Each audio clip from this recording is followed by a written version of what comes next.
Hundreds of thousands of people are grieving tonight over the loss of loved ones. Here's Vision's reporter Art Rubalcava sharing one family story.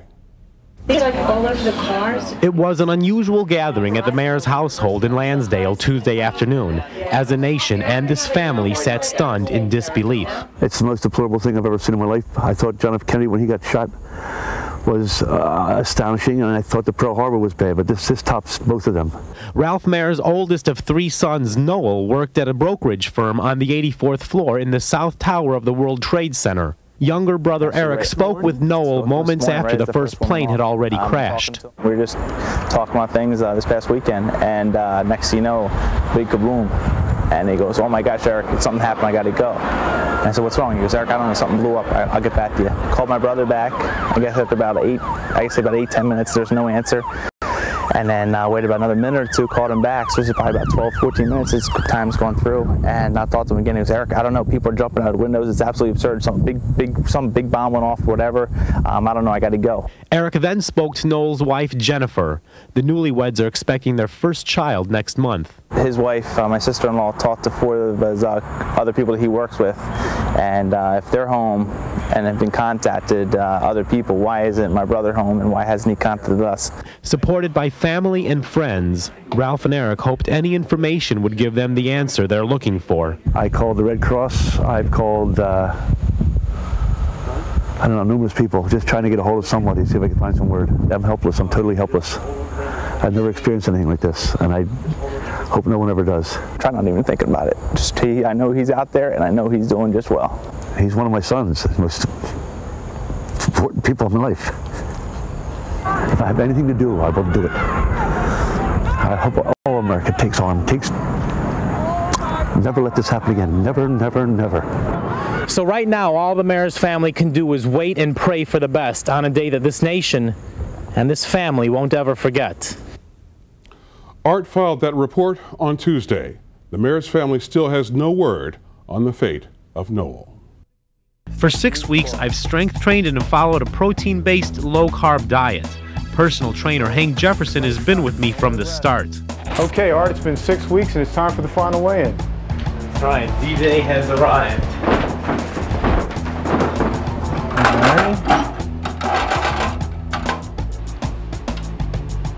204, that's pretty good, Art. You ready for your final workout? Better believe I am, Let's go, do it. 20 pounds, baby! Down from 224, terrific. It appears that the diet and the slow rep weight training has given me better form. Form is everything. Without good form, you don't get the same results and you could get injured.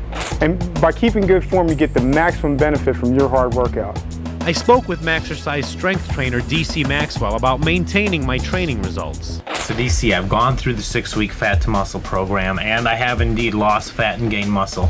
But what's the bottom line? Where do I go from here? The bottom line is this: don't forget the 3 things to stay looking great.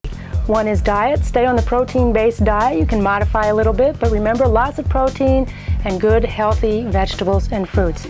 Number 2, keep strength training. Keep that muscle mass up. Get even more. You can only look better. Number 3, keep up the activity. That will keep your metabolism high and keep the fat off, and you'll be feeling great, looking great forever. Many people ask me, when can I go back to eating the way I used to eat? My question is, why would you want to do that? That's why you got fat in the first place. The answer is, you don't ever go back to eating the way you ate before, which is why you came to me to begin with. So the skin-bearing summer months are here, and although I have a few pounds to go, I can tell you, compared to 6 weeks ago, I feel a world better. In fact, I could probably have a donut right now. Remember, Art, it goes on a lot faster than it comes off. Oh yeah, thanks Hank. And that's the deal. For Visions, I'm Art Rubalcava. Okay, here's the deal. Have you noticed that tip jars like these have been popping up everywhere? It seems that no matter where you go these days, everyone wants a tip. And when you add all those tips up, it's hardly chump change. Writer Mary Mitchell is better known in the Philadelphia Inquirer as Ms. Demeanor. She also authored the books The Complete Idiot's Guide to Etiquette and The Complete Idiot's Guide to Business Etiquette. Well, here's the deal. Tipping is about service. We tip for service. If we use that service, then it makes sense and it's only fair to tip for it. Our country in particular is one of the few countries that where tipping is actually voluntary. You know, many places in Europe and other parts of the world, the service isn't already included.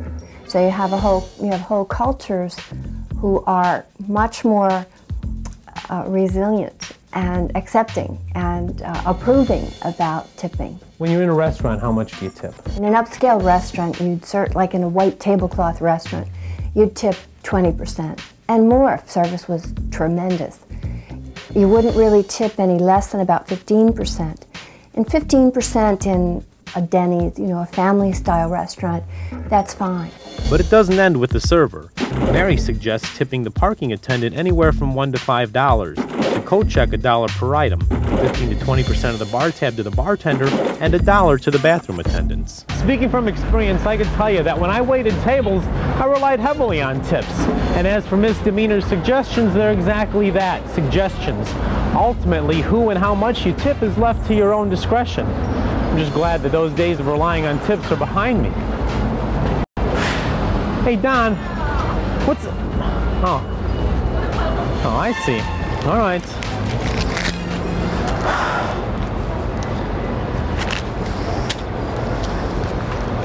And that's the deal. For Visions, I'm Arturo Rubalcava. Opera enthusiasts have known about mezzo-soprano Denise Graves for years.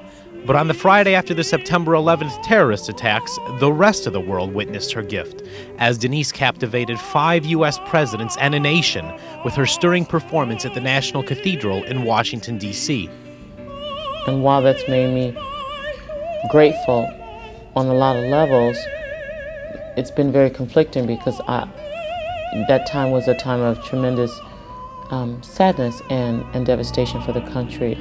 And that was one day where I think music gave voice to an emotion that we were all feeling. On that day, I was extremely proud to be an American, proud to be an African-American woman, just proud to be. I caught up with the opera diva whose schedule has been hectic, to say the least. Mainstream America has been beckoning her. Your last performance with the Opera Company of Philadelphia was 6 years ago, and now you're back here in 2002, and you're coming back to a lot more fanfare. How does that feel? It's true that the city of Philadelphia has embraced me, and it has felt so good. It's always a great feeling of satisfaction when you see that all of the years that you spent in the conservatories and in the practice rooms and in apprenticeship programs, when there's a return of that investment, that feels so great. You know, I had an experience the other day. I was walking down Broad Street, and there were 2 homeless men who came up to me and said, "We know who you are. You're Denise Graves. You should buy us dinner." And I said, "Well, you got me there." So I did. Denise is launching a fragrance called Music on QVC later this month. She has a new CD due out this spring and is booked beyond the year 2006. So when does this diva find time to rest? I've arrived at a point now in my career where I really have had to seriously schedule in, like the engagements, breaks and time to rest. The problem is that I love so much what I do that I would do it with people listening or not. Don't worry, Denise. We will be listening.